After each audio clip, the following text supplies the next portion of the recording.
gaa yi ngeen déglu ci ginnaaw noonu nañ dellu ginnaaw waay.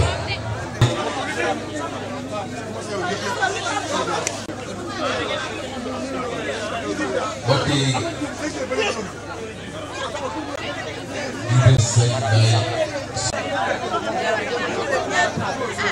ak ay ganam yàlla ak jëmmi yonent bi ngeen déglu ndax imam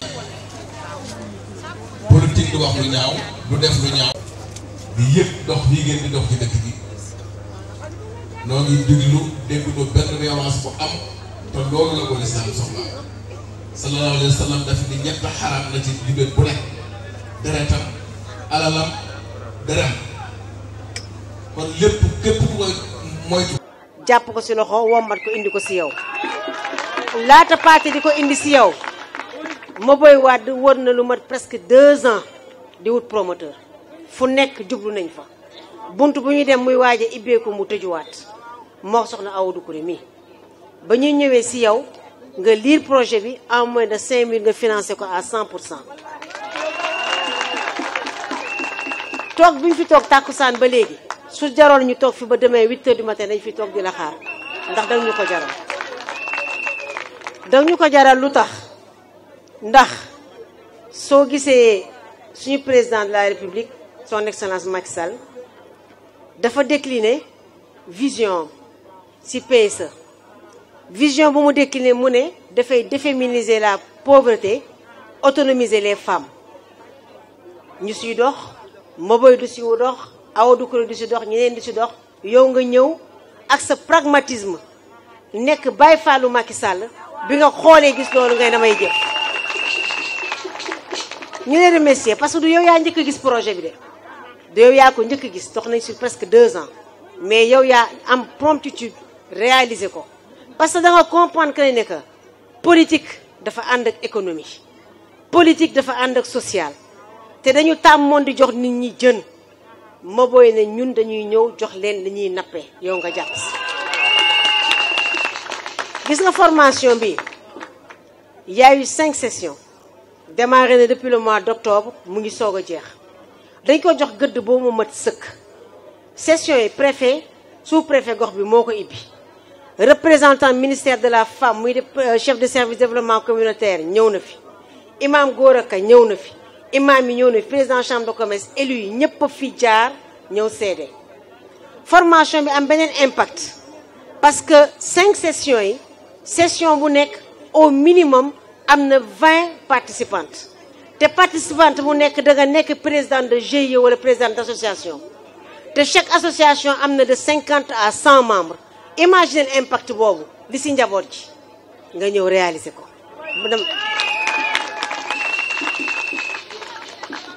te production yi dafa nekk production qualité formateurs yi jóge nañu Fatick jóge nañu Kaolack jóge nañu Thiès jóge ba Bénin savon yaa ngi nii dama bëgg ñu indil ma voilà bii ngay gis nii mooy savon ordinaire saabu fóot la ñu ngi ko produire 250 francs lañ koy jaayee te suñ ko essayé ngay dañu boole saabu dëgër ak saabu en poudre tellement ni muy xëbee teel xool làmbal xool ak ni mu dëgëree. kii bii si topp di savon antiseptique ñu defaree ko ak concombre may wax ka ne que savon yi yëpp biologique la donc amul voilà jëlal ma donc amul lu ñu xam ne dañ ko si yokk ay acide ak yooyu amu ko donc kii concombre la te concombre xa yëpp xam nañu vertu yi bi si tegu kii saabu gommage la saabu bi am na sax vertu pour les diabétiques suñ ko sangoo bii nii gommage la am na vertu pour les diabétiques saabu bi ñu ngi ko defaree meewu béy mooy base bi donc pour vous dire que bu si nekk rek parce que il faut que ñu présenter la ko ndax da nga ko liggéey te dañuy toog 5 heures ba léegi di la xaar wax la pour nga mesurer impact geste bi nga def lan la. bii c'est à base de citron ñëpp xam nañ li ci ay vitamine C li muy def ci peau li muy def ci yaram te may wax que savon yi dafa baax ci yaram baax ci bopp en même temps donc vraiment mbërbëf Tulukuna ak lépp fi jaar Niim Bantambare Salaan lépp ngi fi pour vous dire Soignetou lépp ngi fi mënuma lim yëpp mais aloe vera yëpp a ngi fi pour vous dire que nekk impact bi dañu kontaan trop docteur Siré Dia di la ñaanal gudd fan wu ànd ak wérgu yaram di la ñaanal li nga sabab yàlla na si yàlla suñu borom bi teg si loxoom mu yeggali ko jàmm ak salaam di la ñaanal parce que li ngay def nii yëpp d'accord danga koy def parce que Thiessois danga koy def parce que jullit nga bu nga dimbali doomu jullit mais danga koy defal suñu soppe suñu xarit suñu njiitu réew son excellence président Macky Sall mu saf ñu lool te danga ko def fi nga ko war a defee muy fii si Médina Fall ndax Médina Fall ak li ko wër dafa nekk quartier bu stratégique pour le président Macky Sall ndax Médina Fall depuis plus de 10 ans depuis 2004 Médina Fall ñun mënuñu fexe ba am fi ndam def nañu lu ne mais cette fois-ci dañ la jox rendez-vous tey dañuy yendoo sar xolle fecc nañu ndaambeloo siré nañu xaar nañ la lu nekk defal nañ la ko si yoon lu aawo yi tooñ nañu ñaareel yi def nañ fi lu ne ni kenn naan toj nañ fi non moom mandat bi li muy def tura nga bëgg Médina Fall en a assez d'être pris en otage te ils ont pris leurs responsabilités parce que lu ko waral Médina Fall otage bi ñu ko jël moo di que ne que ñëpp xam nañ ne actuellement compétence décentralisée yi acte trois de la décentralisation te maire yi ku ko yor du ñun ñoo ko yor Médina Fall jooy na ndox jooy na lampe ku fi indi ndox ak lampe yéen. loolu la ñu bëggoon wax léegi nag jigéen ñi malheureusement da nga am staff mais suñu puusantu di nga gis kay ne que jigéen ñi ñi la teeru ñu ngi fi. te ana attestation de reconnaissance bi ma boy waat attestation de formation boo reconnaissance am bi nga xamante ne que ni moo ñu fi tey teel leen awa du ko de saagam njagawaat mun ngaa lii moo ñu fi téye woon parce que bëggoon nañ la ko jox marqué suñu reconnaissance vis-à-vis de yow ndax nga xam ne que fi nga ko dugal foofu la et man ñu ngi wax que ne que si récipiendaires yi amul kenn ku dugal sa dërëm si formation bi lépp yow yaa ko financé lii voilà dafa nekk certificat de satisfaction.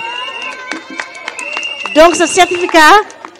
est décerné à M. Siré Dia, directeur général de la Poste, en reconnaissance de sa contribution aux 5 sessions de formation en fabrication de savon bio durant la période d'octobre 2018 à février 2019 au bénéfice de 100 groupements de femmes regroupés autour du réseau des femmes actives. Ce certificat marque notre gratitude pour votre pragmatisme, votre engagement sans faille et votre dévouement pour la réalisation de la vision de son Excellence, le Président de la République, M. Macky Sall, des causes socio-économiques. jërë leen jëf jërë leen jëf dafa guddi ñi ngi leen di sant di leen gërëm wax ji dama bu yemoon ci madame Gassama madame Sankhare rek sunu xol sedd na mais li ñuy wax mooy njiit dafa metti ma mbay may ñu tuuti sunu fii la ñu jullee tàkkusaan bu doon fajar dañuy toog di la xaar ndax jaral nga ñu ko dama ko yóbbante say ndaw yu bari ni yow Siré ñun mënuñu la fa ñun waa zone nord dangaa teral sunu jëmm ji taxaw teral ay jigéenam jaarale ko ci Mbamay Wade mu am waroon a am neneen nu mu ko defee mu ëmb ko indil ñu te xamooñu ba mu ko indilee ñu woo ilimaan yi ñoom ñëpp ñu taxaw ñaan ñu commencé sunu liggéey muy juróomi weer wax nga ko jarul ma ciy dellu liggéey boobu yàlla def ci barke ba dañuy liggéey junniy savon par jour du ko ëlbati sunu biir kenn ku ci nekk am nga loo boo jógee fa ngay liggéeyee am nga loo jënd ndékki bàyyi ak sa njaboot ñëw xëy liggéey sa lépp sa jëmm ji la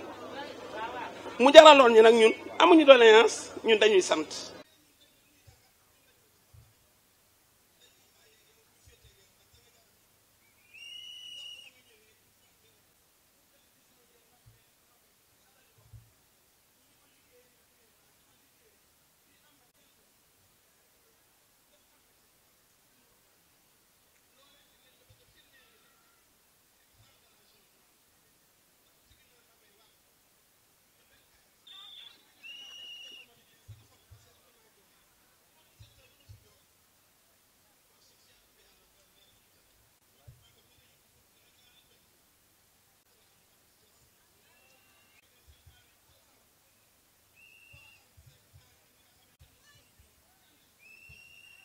waaye nag bala maa commencé dafa am ñoo xamante ni il faut it ma nuyu leen ku si mel ne buuna fii la ñuy nekk des fois du am jot moom mooy des ci guichet bi man maay mujjee obligé di nekk sur le terrain ndax ñun ñaan ñëpp mun ñu tëj bureau bi di dem te fu ñu ma tuddee dañ koy tudd rek di si boole aussi di remercier grand Diakhou parce que aussi tey jii lii bu taxawee nit da nga koy sant di ko gërëm Modou Fall aussi même Paul ku si ne dañ lay woo chaque fois bu ñu la wooyee seen mbir dañuy ñëw ànd ak ñun ñu dox ko loolu moom dañ la koy seedeel naa la ko seedeel benn bi dafa am ñetti yóbbante yoo xamante ne moom il faut ma wax la ko dafa am benn géwél ku ñu wax Ngoone Mbaay maag buuna mi yóbbu nañu ba kër seen kër bala ma ko fàtte léegi la ma koy waxaat yaay ji dafa paralysé depuis 12 ans mënul génn nee nañ nga dimbali leen si chariot chaise roulante yi moom laal la ma doon waxaat léegi baneen bi mooy màggat suñu jigéen la mooy nettoyer si poste bi day tëggi bool te moom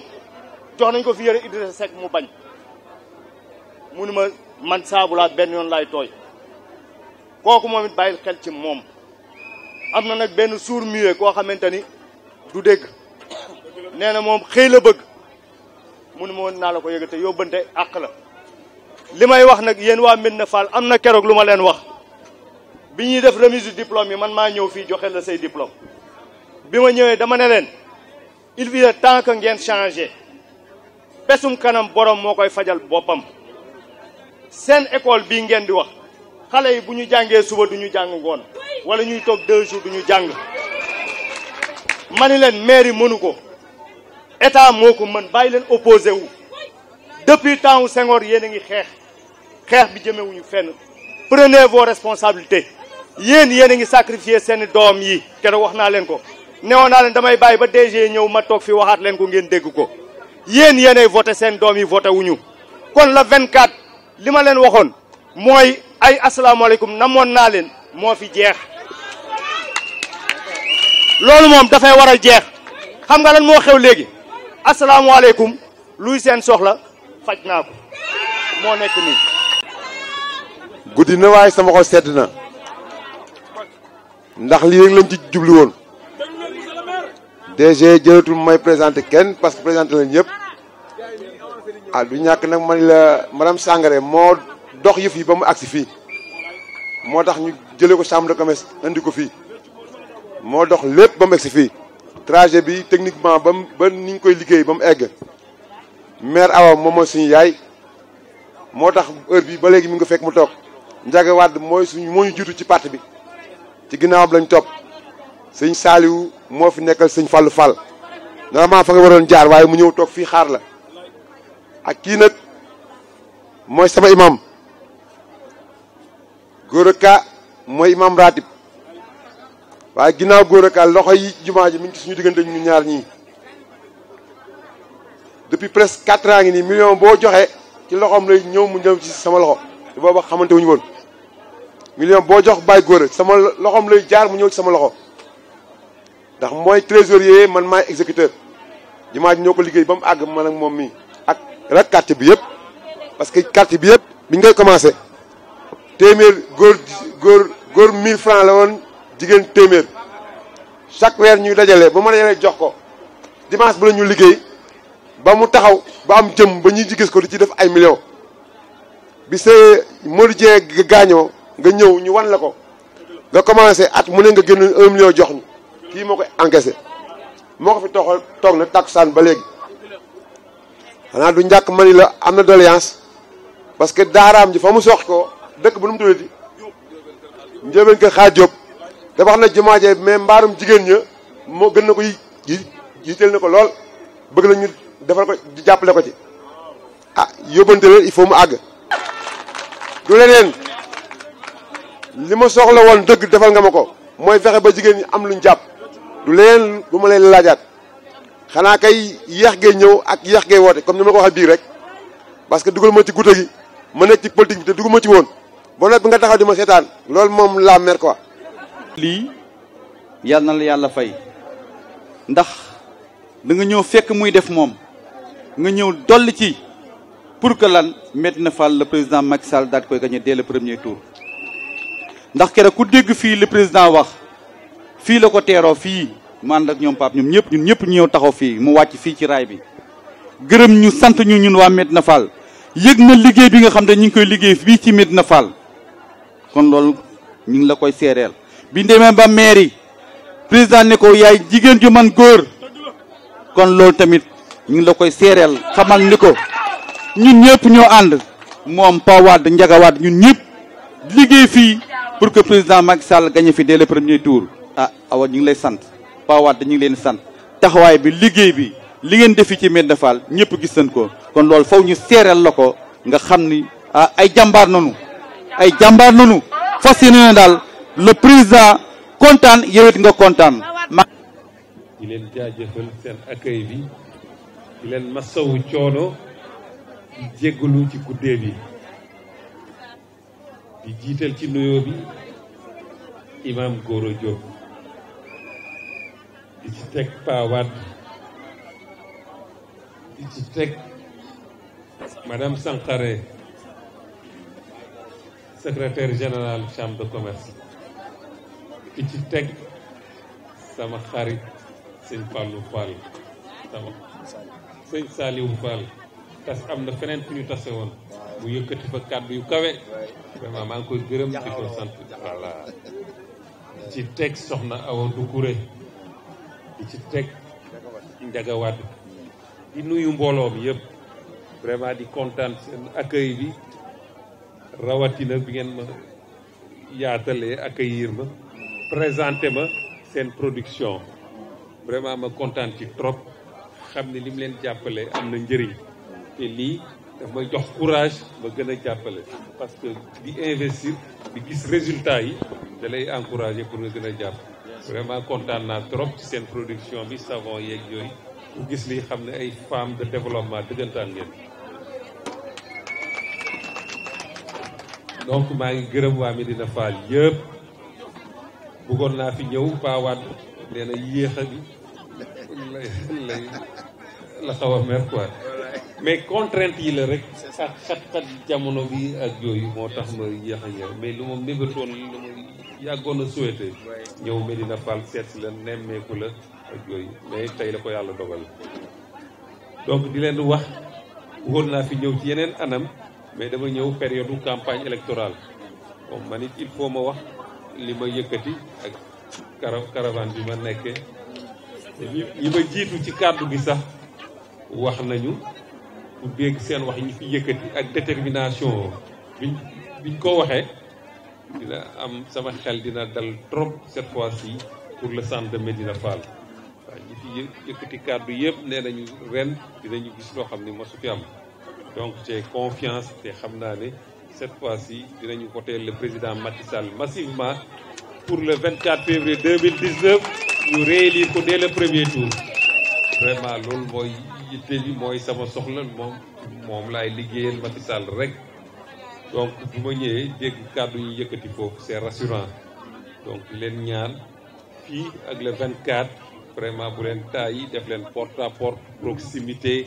vraiment waxtaan ak nit ñi gën a yaatal ndax élection yu am importance que avenir réew mi yëpp def ci aju donc fexe daal ba ñëpp voter le président Macky Sall balay 18h ñu fal ko ñëpp noppalu dinañu noppalu opposition bi donc loolu mooy tànk yi mais li ma gis fii vraiment Pa Wade nee nga laajoon dara mais maa ngi ñaan yàlla ñu génn ci élection yi ak ndam ak jàmm ak salaam mais li ngeen di liggéey fii lu mat a renforcer la parce que lii c'est du concret vraiment waaw donc dinaa sawar trop pour gën a jàppaat incha allah mais ñu ngi ñaan yàlla may ñu ndam au soir du 24 février 2019 maa ngi gërëmaat imam guddee na vraiment wane na daal fi ko Pa Wade féete wax na seen diggante ni mu mel donc yàlla ko yàlla saxal di gërëm ñëpp guddee na di leen masawu di jéggalu encore ci guddee bi vraiment il est presque 2 heures moins te am nañu yeneen étape ñu ci topp di leen gërëm di gërëm aussi kàddu yi fii madame Sankaré yëkkati kàddu yu tegu ci yoon la yu rafet vraiment maa ngi koy gërëm di fond du cœur di gërëm ñëpp vraiment jaajëf